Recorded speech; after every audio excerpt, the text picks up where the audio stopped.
मनपा निवडणुकीची रणधुमाळी सर्वत्र सुरू झाली आहे.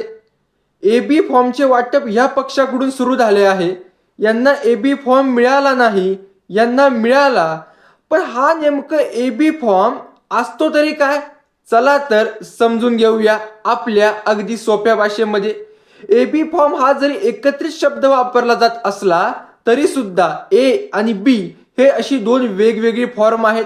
मात्र ते वापरले सोबत जातात, म्हणून ए बी फॉर्म हा राजकीय पक्षांकडून अधिकृत उमेदवार हाच आहे यासाठी दिले जाणाऱ्या कागद म्हणजेच फॉर्म असतो, ज्या माध्यमातून निवडणूक अधिकाऱ्यांना हे समजते की हा व्यक्ती या पक्षाकडून निवडणुकीचा फॉर्म भरतो आहे.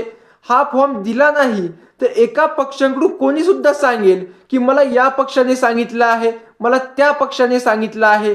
पण संपूर्ण कायद्यामध्ये कोण काय सांगतंय यापेक्षा कागद जास्त बोलतो आणि कागदाला महत्व असतं, आणि तोच कागद म्हणजे एबी फॉर्म. उदाहरणार्थ, काँग्रेस पक्षाने एखाद्या व्यक्तीला एबी फॉर्म दिला, मग तो एबी फॉर्म घेऊन निवडणूक अधिकाऱ्यांसमोर जाऊन निवडणूक अर्ज भरतो आणि त्यांना एबी फॉर्म देतो, आणि तेव्हाच मग निवडणूक अधिकाऱ्यांना कळते की हा माणूस काँग्रेसच्या पंचा चिन्हावरती उभा आहे. असे सगळ्या पक्षांचे एकंदरीत होते.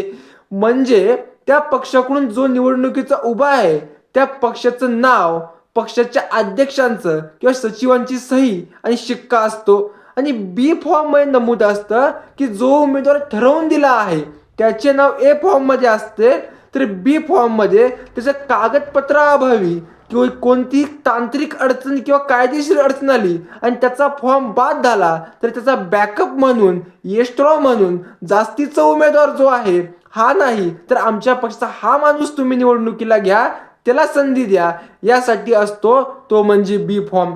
पण हे ए बी फॉर्म म्हणजे नेमकं असतं काय? तर यामध्ये उमेदवाराचे संपूर्ण नाव, मतदारसंघाचे नाव, कुटुंबातली व्यक्तींची नावं आणि शेवटी पक्षांच्या अध्यक्षांच्या किंवा सचिवांची सही आणि शिक्का असतो. धन्यवाद.